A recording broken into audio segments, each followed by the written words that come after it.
poruke da je eto super da smo to uspeli i da su baš zadovoljni. Tako da mislim da se nešto promenilo tu malo i u shvatanju ljudi, u svesti da su shvatili da to nije, eto, da neće sad deca morati samo da programiraju, da će to biti bauk u školi, da mislim da su se ljudi možda malo i plašili da će to sad postati neki strašan predmet ili su se bojili da će ostati bez posla ili ko zna šta, raznih je bilo strahova i raznih tih borbi, tako da sam ja jako zadovoljna sad na svakom momentu, na svakom koraku se to pominje kao je to naše super dostignuće, tako da sam ja jako srećna. Znači, kako bih rekao, pozdravljaš tu promenu u našem programu? Pa, sad ne znam ili ti to kao malo mene provociraš, ali... Pa dobro, pazi, novinari to inače rade, da, ja sam ovo više uživao u svoju ulogu, da. Mislim, ti vrlo dobro znaš šta sam ja sve radila u toj borbi, tako da ja stvarno mogu samo da budem prezadovoljna da smo dočekali da se to zaista i desilo. Pre 2,5 godine kad smo ušli u celu tu priču, mnogi su mi ljudi rekli, ma ti si luda, pa zar ti misliš da to stvarno može, pa kako? I onda sam se setila, ajde sad ako već idemo izvan teme ove konferencije, pre 13 godina sam ja bila u nekoj građanskoj inicijativi i branili smo čuveni Peti park, pa je nas 5 tako probijalo medijske blokade i svašta nešto da se ne izgradi neka zgrada umesto parka i košarkaškog terena. I onda mi je, kad smo to sve kao nešto priveli kraju i kad ta zgrada definitivno tu nije napravljena, onda mi komšinica rekla, se sećam, prvog dana kad je došao Zelenili, kad su posekli tu šumu od 30 kedrova starih, velikih, a ja sam išla sa fotoaparatom i snimala i slikala i telefonirala, i onda je mi rekla, a ja sam, kaže, ovako gledala kroz prozor, kaže, šta li ova luda misli da može da postigne, šta se mlati ova žena? I ta se ista situacija posle 10 godina ponovila sa informatikom, tako da ipak vredi boriti se. Koliko god neko misli, šta misliš da možeš da postigneš, može da se postigne. Naravno, ne može nikad čovek jedan sam, ali eto nas koliko je bilo tu zajedno u celoj toj priči i svako neku svoju kockicu u tom mozaiku napravio, tako da ipak U vezi sa tim, pošto je informatika uvedena kao obavezan predmet, uvek je bilo priče da će se ona kroz druge predmete ostvariti zapravo. Da li i dalje ostaje obaveza nas drugih nastavnika da umrežavamo informatiku na način kako je to prvobitno zamišljeno? Pa znaš kako, tu sad ima mnogo stvari. Jedan od glavnih preduslova je da nastavnici drugih predmeta budu digitalno kompetentni. I to je označi, ti ne možeš da radiš sa kolegom na nekom međupredmetnom projektu koji se tiče upotrebe digitalne tehnologije, ako ti, ne moraš ti kao biolog sad da budeš programer, da budeš digitalno spretan ili nešto, ali moraš da imaš bar ideju, bar predstavu kako tehnologija može da ti pomogne. A onda ćeš u saradnji sa tim, ako sad ja informatičar, ti biolog, pa zajedno pravimo, znači ti treba bar, znači ne može da bude između nas ambis da se ne čujemo, ali mora da postoji neka kopča na kojoj možemo počnemo da sarađujemo, a onda ćemo zajednički kroz taj rad na projektu će se razviti možda i više tvoje digitalne kompetencije nego što su bile. Znači, ali mora da postoji mora neko to zrnce peska da postoji kod kojeg će taj biser da se napravi. Znači, mora da se počne. Tako da, mislim da nastavnici zaista moraju da budu svesni da treba da porade bar elementarno na svojim digitalnim kompetencijama, tako da imamo onaj okvir digitalnih kompetencija nastavnika, jedno sjajno štivo gde čovjek može da uzme i da pogleda, da vidi gde je, da li je na osnovnom, srednjem, naprednom nivou, da vidi šta mu fali od tih kompetencija, tako da malo uhvati neki zamajac, ali kažem, ono kako vidim i ono iz onog što sam komunicirala s drugim kolegama, znači, mi nismo uopšte u tom nekom digitalnom zapećku, tako da svi zajedno moramo da radimo podizanju digitalnih kompetencija nastavnika da bi mogli da se uključe u to i da onda neki sledeći korak bude da nastava informatike i računarstva zaista bude više usmerena na rešavanje problema upotrebom tehnologije, a da se ono što je osnovna, da kažemo, digitalna pismenost prebaci u druge predmete.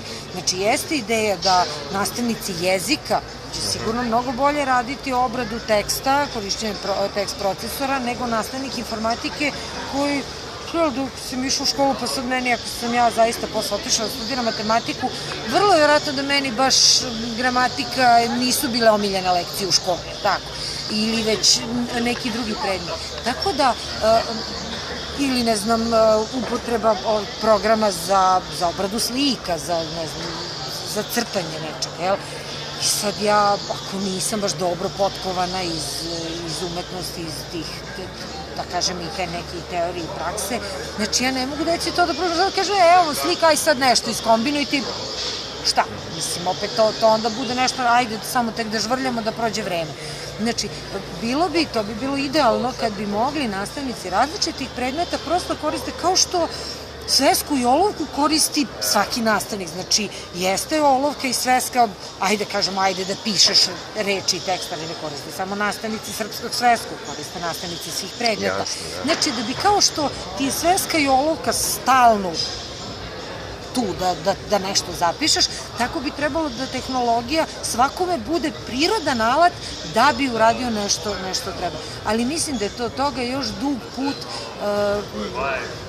upravo zbog neke inercije i zbog možda nedovoljne svesti da nastavnici moraju da se stručno usavršavaju stalno i da prosto moraju da se pomere s napretkom tehnologije, tako ne mogu da kažu, sad ali ne znam što da kažem, to nije samo problem sad da ispadne, ja sad kritikujem nastavnike, ja sam nastavnica, ali to je ona ista, ona čuvena stvar, borba protiv tehnologije, pa evo gledali smo sad sa taksistima protiv, ne znam, aplikacije protiv ovoga, mislim, stvarno smešno.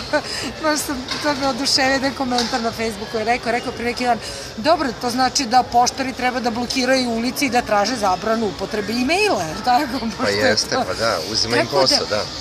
Tako da ti prosto moraš da prihvatiš da se tehnologija razvija, da neki poslovi nestaju, neki novi poslovi nastaju i ti moraš da se prilagođavaš, ne možeš sad da ostaneš zakucan negde u prošlosti.